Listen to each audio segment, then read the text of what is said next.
What's happening, everybody? Welcome into another edition of the Pack a Day podcast here on YouTube. I'm your host, Andy Herman. You can follow me on Twitter at Andy Herman NFL. What a first day of training camp. And I know it's a crazy day because it was the first day of training camp. And what actually happened at training camp is like fourth or fifth on my list of things to discuss from what happened on Wednesday. This was like draft day in a way all over again, but in reverse. On draft day, we go into the day expecting it just to kind of be about the draft and who the Packers end up selecting. And then of course all the Aaron Rodgers news drops. And by the time, everything was done, it was basically nobody even was talking about Stokes anymore, or who the Packers selected. It was all about Aaron Rodgers, and the day happened so fast and everything got out of control. In a way, it was like that again, where there was so much news that came out and so many different stories that what actually happened on the first day of training camp almost paled in comparison to everything else that was going on, including an epic, no other word for it, Aaron Rodgers press conference. Davante Adams had a noteworthy press conference. Packers made a trade. Packers made a signing. There was some injury news. So all of this happened on a crazy Wednesday, and I'm going to be totally transparent. This is like the first time I'm going into an episode, and I'm feeling like I don't know that I'm going to be able to do justice to everything that took place. This is probably the most that I've prepped for an episode because, again, there's just so much to cover. So I might be actually reading some of my notes as we go through here today because, again, there was so much that happened. Normally, I can kind of just wrap it all in my brain and kind of spit it out to you. It's going to be difficult to do that today because of everything that did go on. So let's start with Aaron Rodgers. And a couple things here. One, if you have not gone and watched the full 30-plus minute press conference from Aaron Rodgers, go and do so. It's going to be better than any TV show, anything that you're going to watch today. And he spoke for 30 minutes. I don't know how long this episode is going to end up being, but I could easily go about 10 minutes for every 1 minute that he spoke. I don't think either you nor I have 5 hours to discuss it ad nauseum, but go back and watch his press conference if you haven't, because it was incredible. Now, I'm not saying you have to be pro Aaron Rodgers, anti Aaron Rodgers, anything in between. But and I'm not saying who knows what level of the onion, he peeled back to show us, whatever. That was incredible because it was so open. There's, you didn't know if you were going to get I'm going to keep those conversations private, or we were going to get a reserved Aaron Rodgers, or, I'd prefer not to go into that.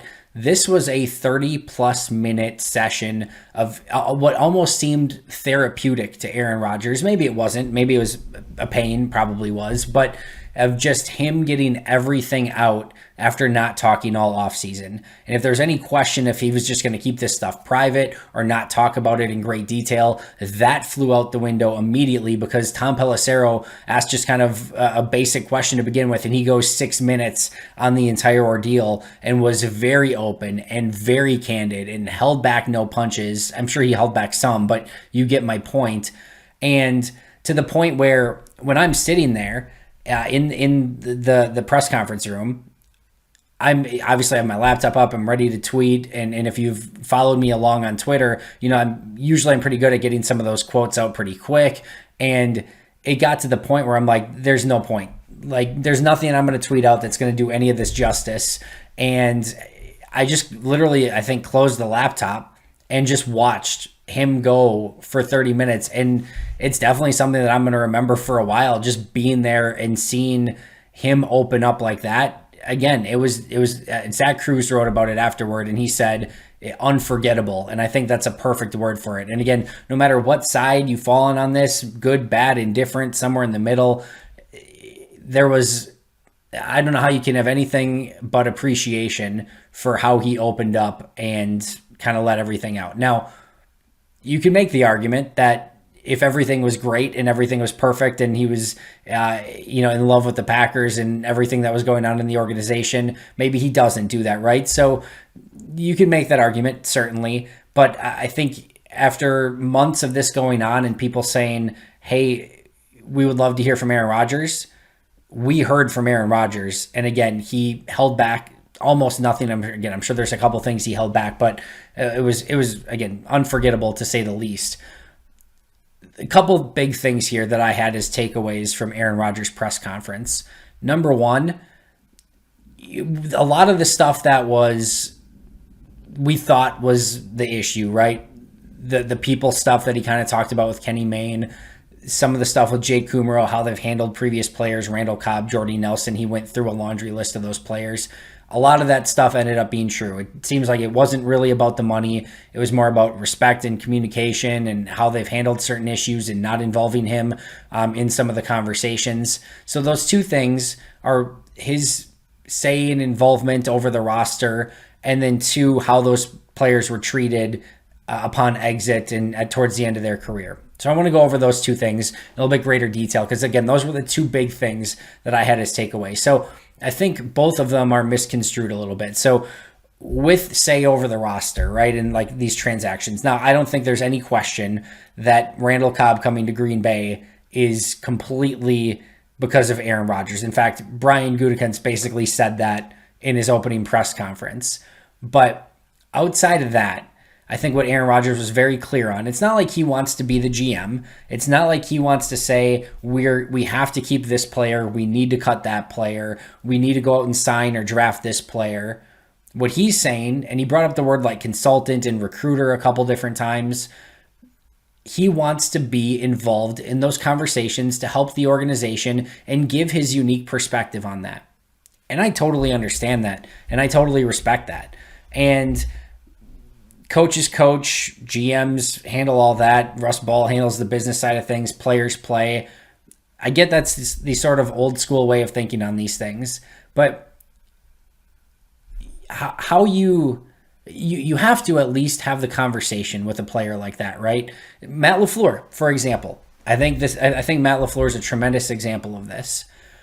When he came in, one of the things that he did was set up a leadership council with some of the more senior players to get input on the pulse of the team, what they should do on game days, how they should go about different things, where the team is at, where the stresses are, those sort of things. He sets up a leadership council that he can go to. Those are players that have been, in the league for a while, veterans on the team, leaders on the team.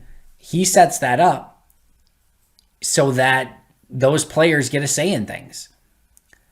And I think from a GM standpoint, I'm not saying you set up a leadership council to have those conversations, but I think when you have somebody like Aaron Rodgers, who was a player representative during the last CBA negotiations, who has agent connections, player connections, who, as he pointed out eloquently, knows all of the stuff that happens within the organization. He hears the good, he hears the bad. I think consultant's a perfect word. I think having him as a consultant on that stuff is a smart move. And it should have probably happened much sooner. And it surprises me that wasn't. And I think that's one of the big disconnects, right? And I should point this out here. Brian Gutekunst has been adamant and has mentioned on multiple occasions that Aaron Rodgers has had those opportunities.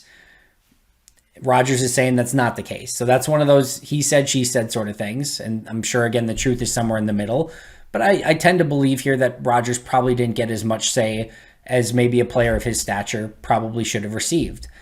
And again, whether this goes back to a Jake Kummerow, a Jordy Nelson, or whatever, again, he's not saying I want to cut this player, sign this player, trade for this player. He wants to give advice and at least be heard in the conversation. Then you can go and make whatever decision you deem is best for the organization. But he just wants to be heard. And I think that's totally understandable.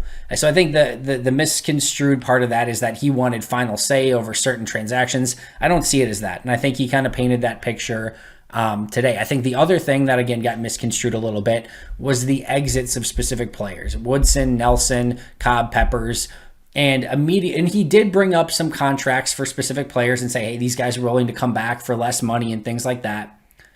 But one of the things I think got lost is it's not just that, I think he did want to keep all those players, right? I don't think there's any question about that, and maybe bring them back on different contracts.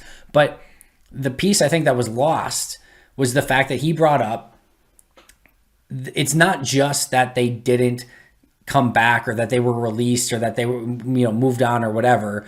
It was that it was done in maybe not the most friendly fashion. It was professional. It was unceremonious.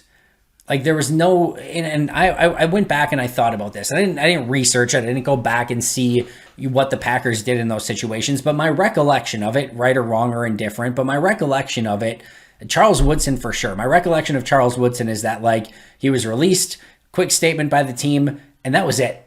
Like we never heard more, and until he is going into the Packers Hall of Fame or whatever.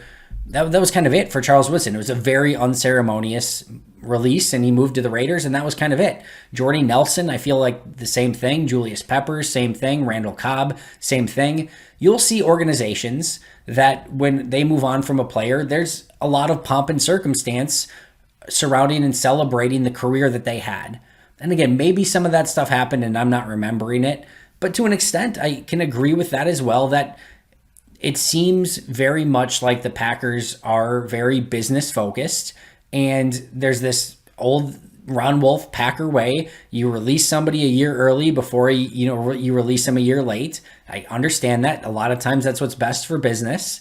But again, it goes back to how you handle those interactions, how you handle the conversations with the teammates who are maybe frustrated or disappointed that some of those leaders within the locker room are gone.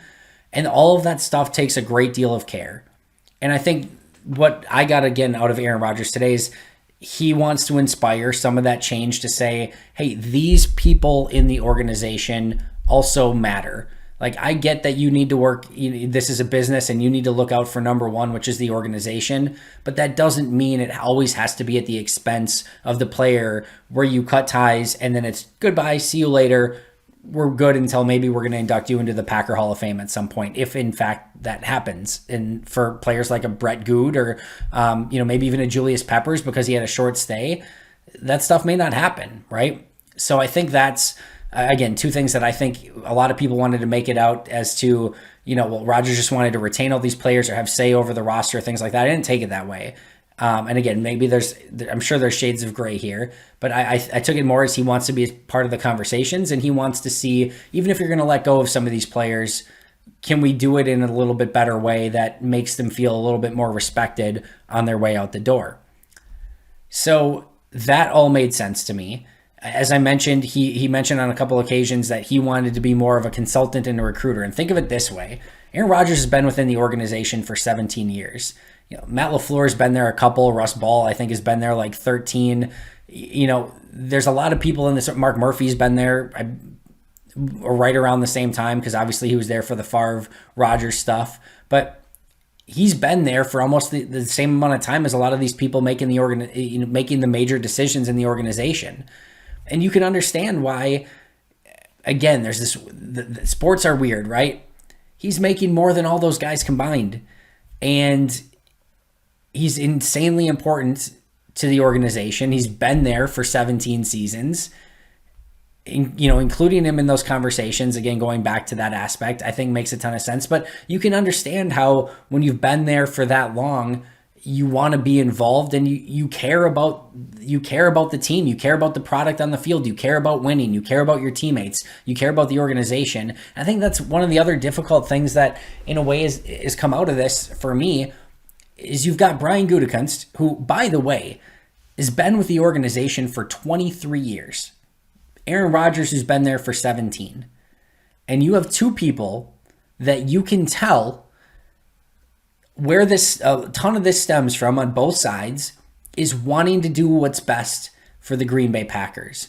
And Brian Gutekunst, rightfully so, is more focused on the long term of the Green Bay Packers and what's best for the organization. And Aaron Rodgers, while also wanting that and what's best for the organization, understandably wants to see those that have built that, as he kind of mentioned, in his previous interviews, I think it was the Kenny Mayne one. He wants to see that those people that built it brick by brick and built the foundation and are making the team successful and making the team win, he wants to see the people and the players and the coaches just get treated with a little bit more respect and care, but they're both on the same paths trying to do what they think is best for the organization. And there's just degrees difference of doing it and the way that they're going about it. And I think it's frustrating as a fan that there's this divide there when you can tell they both want the same thing. They both want what's greatest and best for the Green Bay Packers, but there's just a difference in ideas on how to get there. And right now, I think that still seems a little bit, irreconcilable. And I think, again, that's tough to see, because I think as a Packer fan, you want Brian Gutekunst to do great as general manager in what he's trying to do for the organization. You want the same for Aaron Rodgers as the quarterback of your team. And they're both working towards the same common goal, but they're just on separate pages. And understandably so, because there's different life experiences and different end goals that each of them have. Aaron Rodgers wants to see his teammates taken care of and wants to see wins while he's here as quarterback of the team. Brian Gutekunst has got to look 10, 15 years down the road from now. So same common goals, maybe different timelines, different ways of getting there. And this is where some of those communications break down. And make no mistake, in a way, what Aaron Rodgers is doing, maybe that's a harsh way of looking at it, but the Packer way has existed for a while, from Ron Wolf to Ted Thompson to Brian Gutekunst, doing things the same way.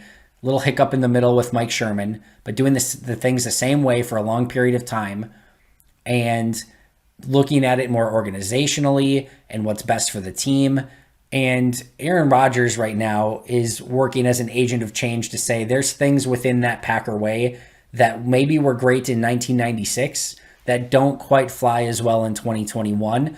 And those things need to be tweaked for the best of this team, for the best of him, and for the best of the organization moving forward. And I think that's where, again, you're seeing some of this disconnect between Gutekunst, Rodgers, and the team as a whole. So that's, again, the differences while they're working together, another big takeaway. I think the last thing, a couple things. One, this definitely, I didn't get the idea that this was fixed in any way, shape, or form. Like, if you go back and listen to Rodgers, he had a couple different times to answer questions where he could have said, like, yes, we're working on moving forward. And it was more of, both he and Gutekunst both were very clear. Right now they're focused on 2021.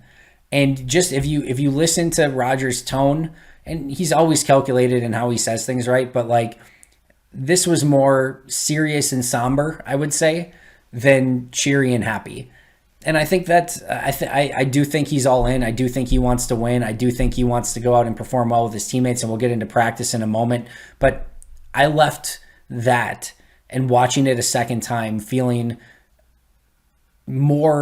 even more so that this is his last year in Green Bay. Not assured of that being the case.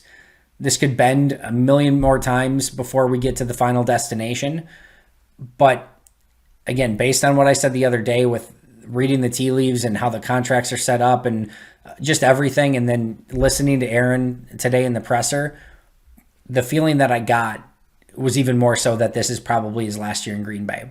So hope I'm wrong. Easily could be. Wouldn't be the first time, won't be the last. But that was the feeling that I got out of it. Again, not to be negative about it or down on it, but that's the feeling that I think myself and a lot of people covering the team got, is that this is not fixed. This is not cheery. This is not, all systems go moving forward. There's still a disconnect. There's still time. Time can heal a lot of things. But as of right now, I think as of right now, in this moment, I think it much more likely than not that Rodgers is gone next year. And again, I left the press conference believing that even more than I did going in. That's all I'm going to discuss on the press conference. Again, we could discuss for another 30 minutes at minimum, just things from the presser, but those were my big takeaways. Really interested in what you think, so definitely make sure to comment below, because I'd love to hear your thoughts as well. A lot of other news that still happen.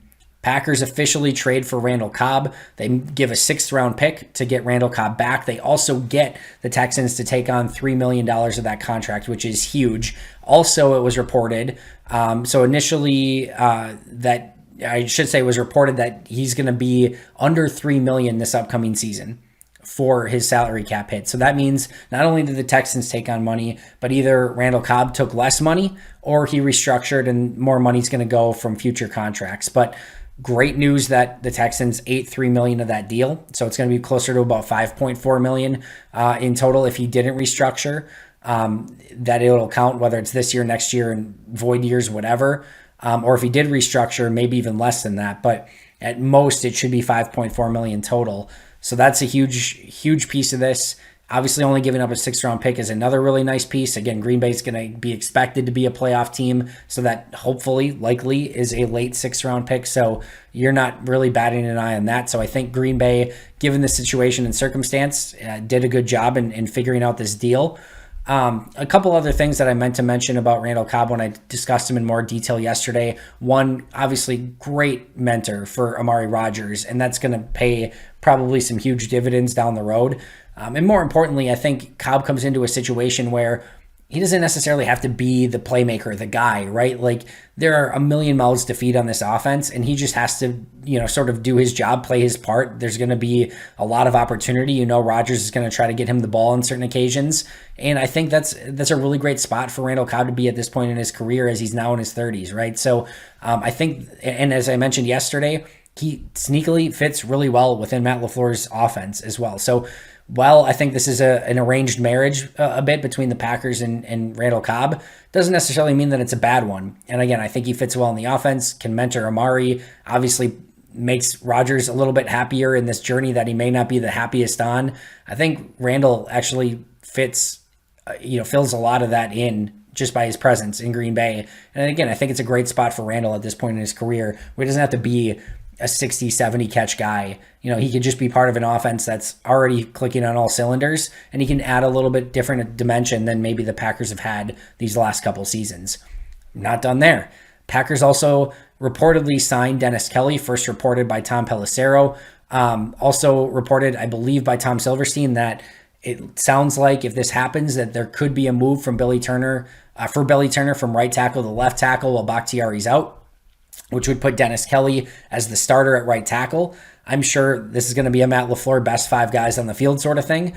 But the biggest thing here, and Kelly was one of my guys, if you remember, I just did an episode a couple weeks back, top 5 guys Green Bay could still sign. Kelly made the most sense, and the biggest reason, just no swing tackle depth on this team. Even in the best situation where you've got Bakhtiari and Turner, you don't have any pure natural tackle behind them that you feel comfortable with. Dennis Kelly gives you flexibility as a left tackle, right tackle, who can play other positions, who started every game a season ago for the Titans, who's been in Matt LaFleur's system, makes a ton of sense for this team, and now potentially doesn't make you move Elton Jenkins out to tackle and flip everyone around. Now they're going to have to make some interesting decisions as to who starts on the interior of the offensive line, if in fact Kelly and Turner are your starters on the outside, but you've got a lot of time to figure that out. And overall, really, really like the signing. The money will be interesting. But again, this gives them a player that they didn't have on the roster from a depth standpoint at tackle. And we saw last year just how important that depth is. Now you're at a 17-game season, and it makes it even more important moving forward. Okay, let's actually talk for a moment about what happened at training camp. The first thing, which is a little bit weird, and not to be, again, a Debbie Downer here, but I noted this. Aaron Nagler noted this as I was walking into the practice field with him. A couple other reporters noted this as well. It was a very subdued crowd, which was so weird to me. Aaron Rodgers was back. This was the first training camp practice in 2 seasons because COVID had canceled all the practices a season ago. The first training camp of the season. Maybe I'm misremembering here, but I remember Go Pack Go chants. I remember huge crowd eruptions. I remember a lot of this thing. And this was it wasn't packed.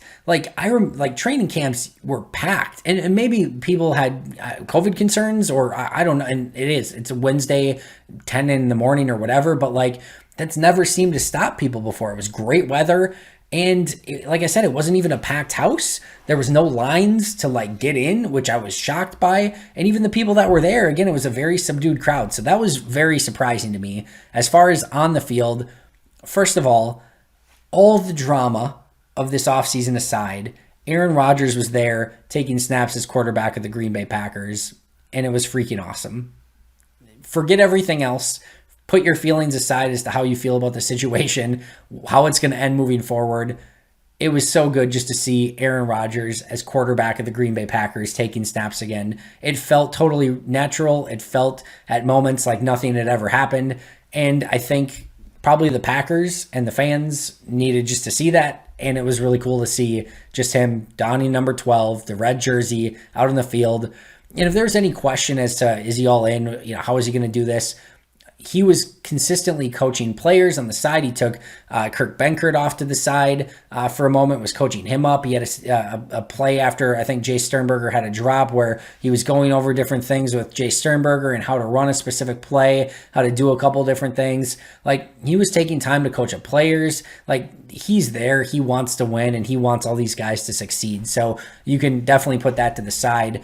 I'm going to get to the play of the day. I'm going to leave that for the end. Jordan Love had some ups and downs. I'm going to get to those ups in a minute. You can tell he's just maybe a little bit jittery at first, kind of missed a couple throws, really settled down as practice went on and looked great in red zone drills. Eric Stokes got the number 1 reps at corner. Chris Barnes, with Kevin King being out, remember, so he was out on the non-football injury list. So Stokes got the number 1 reps at corner, across from Jair Alexander. Chris Barnes and Devondre Campbell were the 2 starters at inside linebacker. So as I expected, I think those 2 made the most sense moving in. I still don't think Kamal Martin's quite ready for that yet, but that'll definitely be something to keep an eye on as well. The starting offensive line: Elton Jenkins, John Runyon Jr., Josh Myers, Lucas Patrick, and Billy Turner left to right. Again, we'll see if that changes going forward with Dennis Kelly in the fold. Thought Jay Sternberger had some ups and downs, at least one drop in team periods. Packers offense dominated the red zone period. Nathaniel Hackett, Matt LaFleur, Aaron Rodgers were right back at things, and the tight ends were once again heavily involved in the offense. So that was cool to see. Obviously, like to see the defense win some of those, but that's always the hard part about training camp. For every highlight play and good part for one side, it's obviously a negative for the other. But I thought Packers red zone offense looked fantastic. No pads, but I thought Kylan Hill looked very spry. I thought Dexter Williams actually had a nice day, so that number 3 running back competition got off to a really nice start. And then play of the day, red zone drill, fade route to Amari Rodgers on the outside. I believe Chandon Sullivan was in coverage. Whoever it was had fantastic coverage, and Jordan Love just had a Aaron Rodgers-esque throw where he just threw it in the perfect spot, indefensible, like only place that the receiver could get it, just guided it in there. It was absolutely gorgeous. And then Amari Rodgers with the late hands throws him up, makes a difficult contested catch, comes down with it. Again, I think it was Sullivan who had to be beside himself that this was possibly completed. And it was just so fitting that on a day where we're talking about Davante Adams and Randall, or I should say like Randall Cobb and Aaron Rodgers, right? Randall Cobb, Aaron Rodgers. It's like all the news is about them. Their 2 eventual replacements in Jordan Love and Amari Rodgers made the play of the day, and that's like the future of the Packers, right? It was such a fitting play, but gorgeous play from Amari, gorgeous play from Jordan Love. And then Jordan Love also had another play in red zone where pocket kind of collapsed. He stepped up, got to the outside, kept his eyes downfield, stayed behind the line of scrimmage, and then found Kylan Hill at about the 1-yard line, made a nice throw. Hill catches it and then kind of just falls in for a touchdown in red zone period as well. So I thought overall Jordan Love settled down. Again, the offense was great in red zone, and Jordan Love was a big piece of that. We got more to cover. Davante Adams, and I'm going to wrap up pretty quick here, but Davante Adams mentioned in his press conference that he wanted to be the highest paid wide receiver, and as I mentioned in my podcast covering Davante Adams and his contract, the difficult thing here is who's the highest paid wide receiver. If it's, if you're looking at it as DeAndre Hopkins, who again was an extension, which added years, which if you spread it out over the 4 or 5 years left that he had on his deal, it's more of like a 20-ish, per million per year deal. But if they're looking at it as 27, then that's a tough number to meet. If the Packers, I'm sure, are looking more at Julio Jones at $22 million and saying, hey, that's like the real number one. And I think that disconnect is going to be really hard. But Davante Adams made it very well known he wants to be the highest paid wide receiver in football. So we'll see if they can get something done there. It does seem, as Brian Gutekunst talked about, that they still want to get, they want to get Davante Adams done, but it seems like there's still a pretty decent disconnect there, at least according to Davante Adams. Quick other news and notes, Tipa Nalii passed his physical, so he should be ready to practice on Thursday. Dominique Daphne placed on the active PUP list, so that one kind of came out of nowhere, but Green Bay placed him on the PUP list there, so we'll kind of keep an eye on that injury and see if that's something he can hopefully come back from sooner rather than later. But that's all I got. We're 30 minutes in already, which again, these are supposed to be 10 minutes, but today was just crazy. There was so much going on. It's been a whirlwind of a week. It was another whirlwind of a day. I didn't even get to most of, Matt LaFleur and Brian Gutekunst's press conferences. I did get to ask Matt LaFleur about the stress of this offseason and how it affected the Packers. And he had a great, what stress? What are you talking about? There's no stress. And of course, laying it on thick, but that was funny by LaFleur. Everyone got a pretty good laugh out of that. But overall, crazy day, whirlwind day. We're going to be back at it on Thursday. I'll be right back here covering everything, going over my news and notes. So make sure to check it out. Make sure to subscribe if you have not already. I would greatly appreciate it. But I will see you guys tomorrow. Until then, until next time. And as always, go Pack Go.